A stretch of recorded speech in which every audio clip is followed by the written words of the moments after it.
Welcome, everyone. Thank you very much for this invitation. Even last year, we had a very good conference, and I think it's worth discussing issues related to growth with such a distinguished panelists and in the presence of this audience. I suppose this morning you had very fruitful discussions on the different interpretations of growth and the growth outlook. We just had the annual growth survey published by the Commission. But I think even this afternoon panel is about growth, because I'm strongly convinced that the MFF, the multi-annual financial framework, is an important vehicle to growth. And if I'm not mistaken, that's the interpretation of the Commission of the multi-annual financial framework. But to be very frank, I think it's not the interpretation of everyone at the moment concerning the multi-annual financial framework.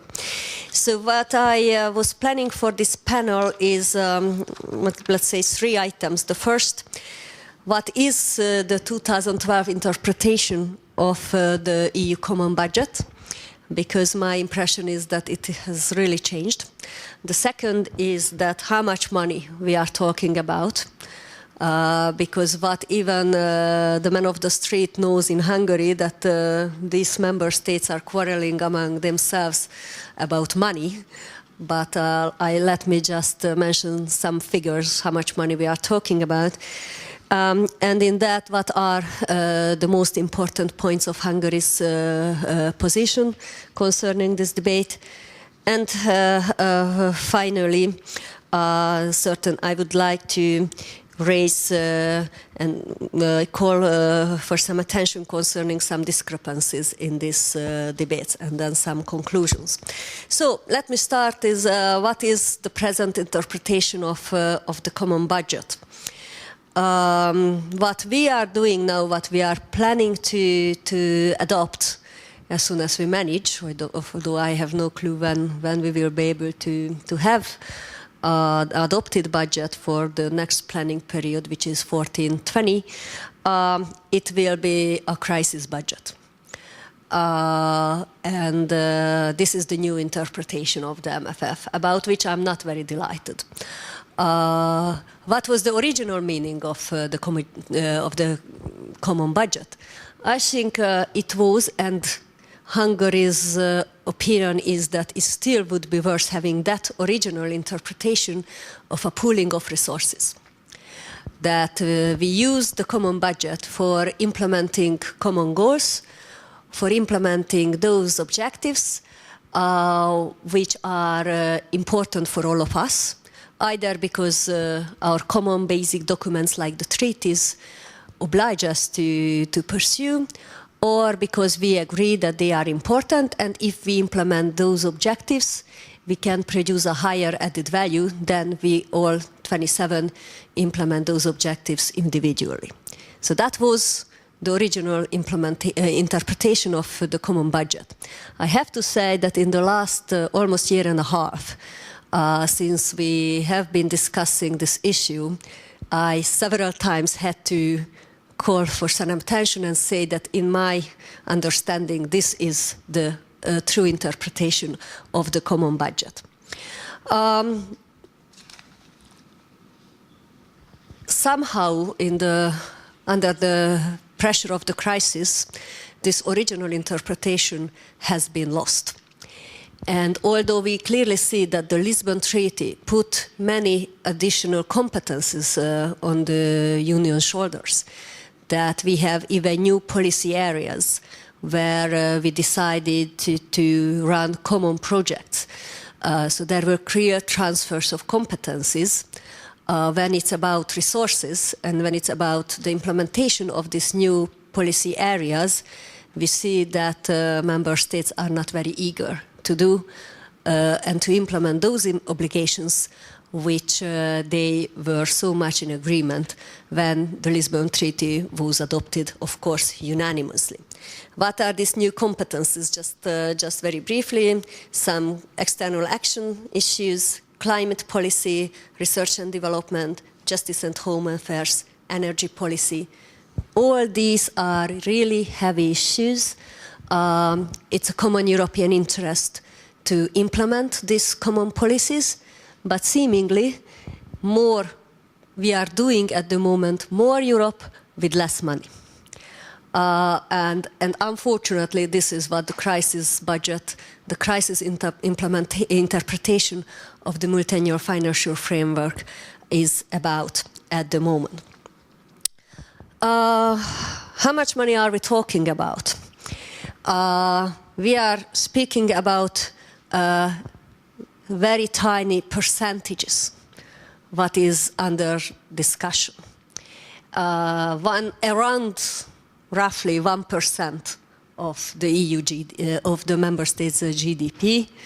So just to make you feel that if you compare to the economic performance and to the wealth of the EU member states, well, it's really not in percentages. It's not something that should be such an important question than it is.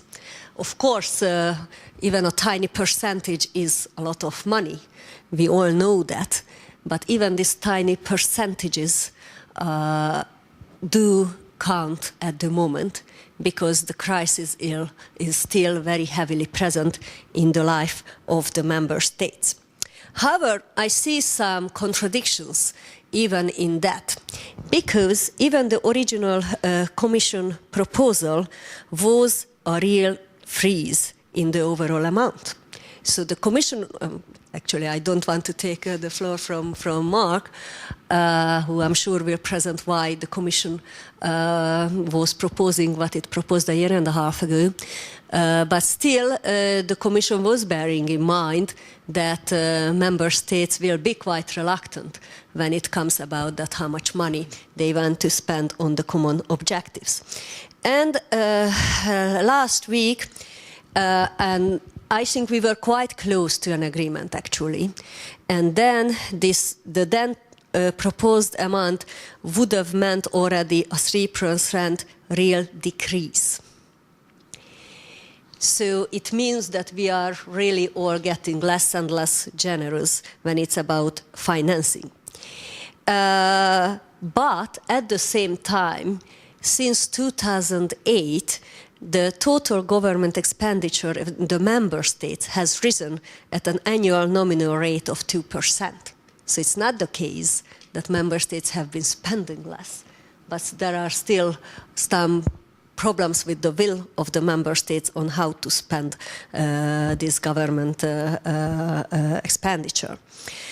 And the overall amount of the MFF represents only 2% of total government spending of the Union. What follows from all this?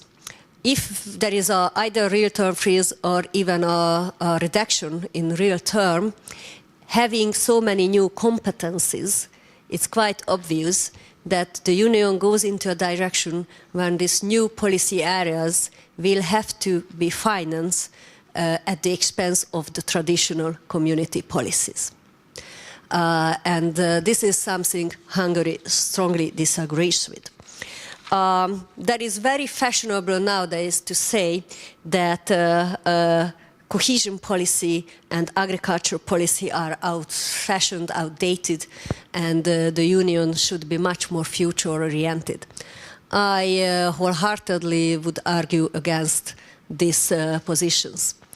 And let me raise your attention to one statement of the European Council last June. You may all remember that President Hollande was so much insisting on coming up with a growth pact, just to prove that the Union was doing something also for growth and job creation, and the only obsession was not just fiscal consolidation.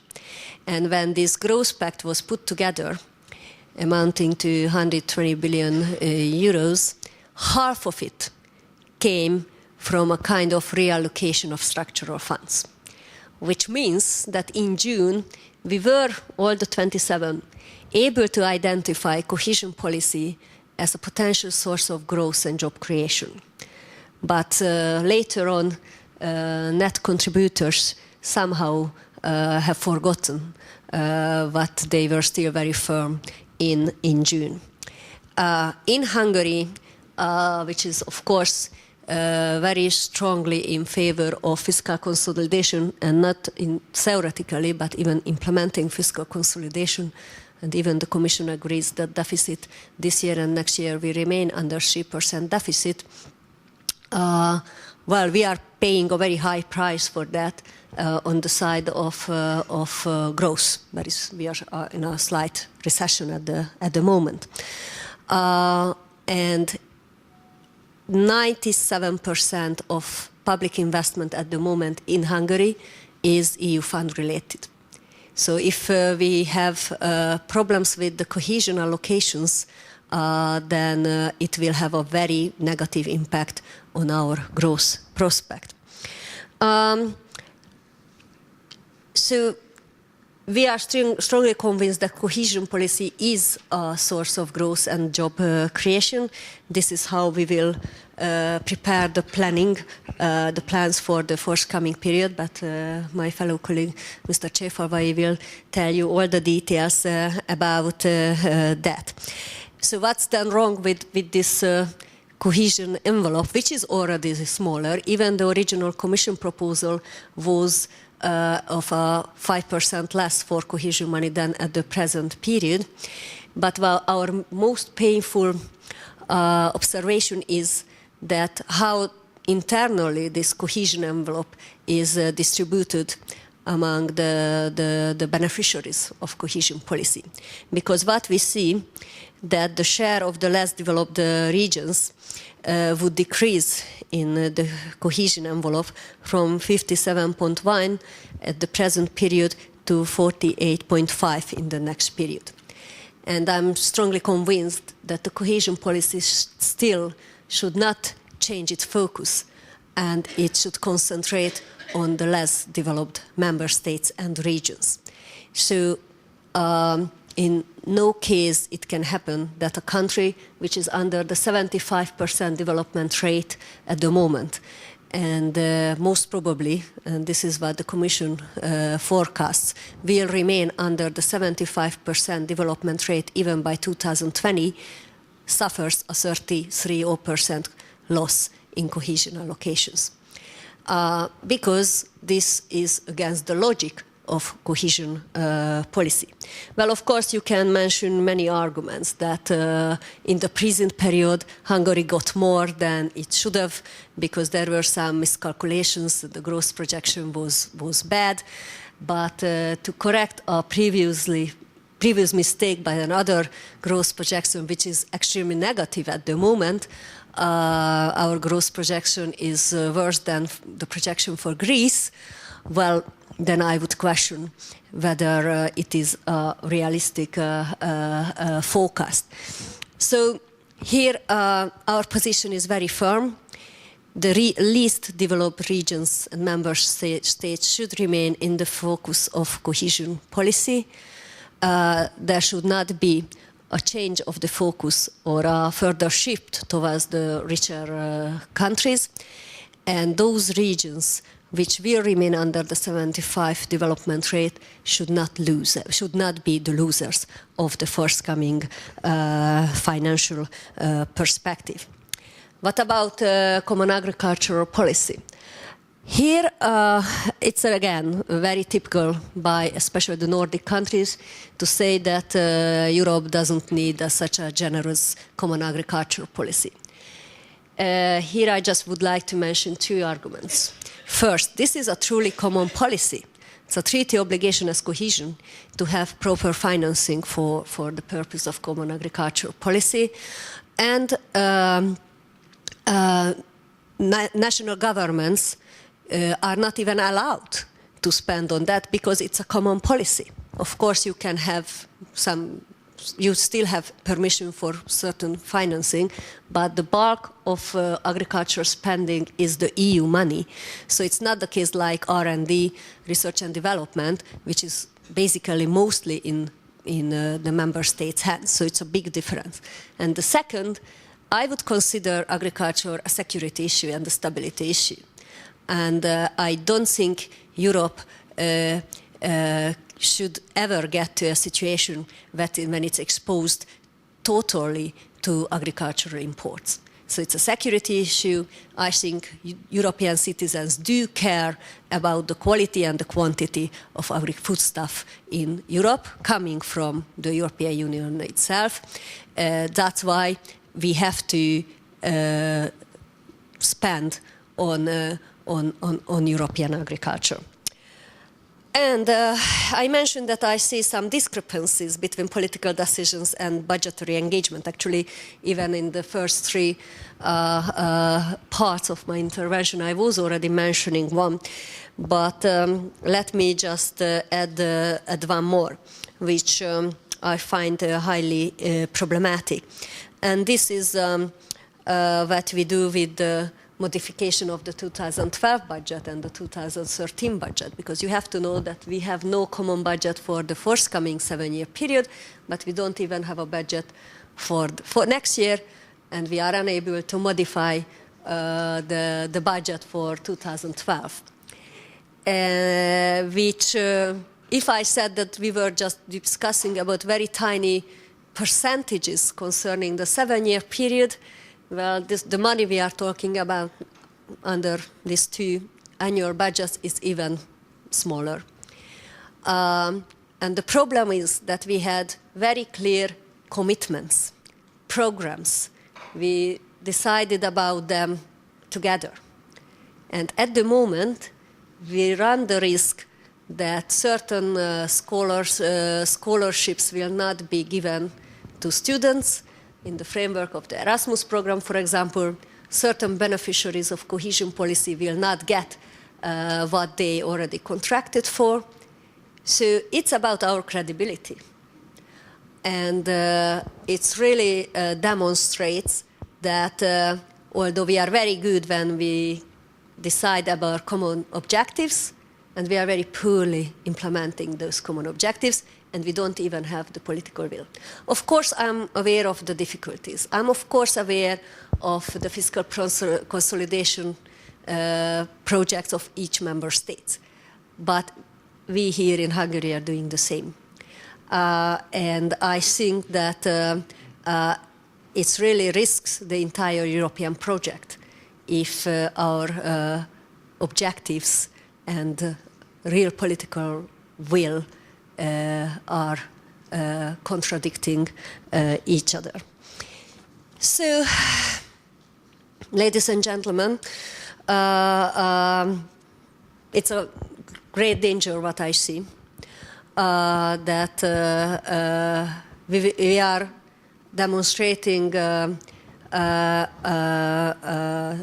incapacity of agreement, which is a bad signal.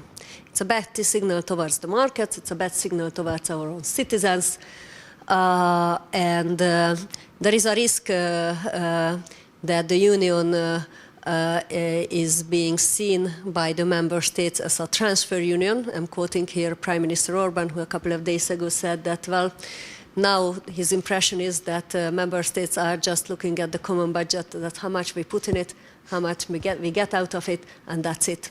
So it's like an accountant's project at the moment. But we in Hungary still believe that the European Union is much more than just about money. So what to do and how to get out, and what is a must for overcoming the present situation. So for concluding, my suggestion would be that we all the 27 member states, pretty soon 28. So don't forget that we are getting to be 28, so it will be a budget for 28 and no longer for 27. Somehow we should rebuild the confidence. Without confidence, I don't think we will be able to go ahead with the European project. We very often speak about regaining the confidence of the markets. But maybe we should also regain the confidence of our own citizens, who are losing their faith in the European project. Unless we change and unless we are able to agree on these tiny amounts for Erasmus or certain contracted cohesion projects, well, the European citizens will not be able to believe that the big projects, the genuine economic and monetary union, is something that we will really realize, that something that will serve their interests. So rebuild the confidence, I think it's a must for us. And if we have this genuine economic and monetary union, where we see certain signs of maybe a budget too, although President Barroso was very clear that he has no intention to build a budget too, but still we have some fears that this fiscal capacity, or to the short run called convergence and competitiveness instrument, how it will be serving the interest of all the 27. To have a budgetary instrument for the Eurozone, for financing, for example, structural reforms. Meanwhile, non-Eurozone member states are clearly constrained to implement structural reforms and have no compensation at all. It will go against the European project, it will go against the integrity of the European Union, and I think it's not about more integrity, but it's about building new walls, which I don't think would help us even with rebuilding the confidence in the European project. So, but let's hope that as there was no agreement in first round ever concerning the multi-annual financial framework, maybe in early next year we will be able to come to an agreement, as we were not very far from it. I just think that there was not, the political will was just simply not there on behalf of certain member states.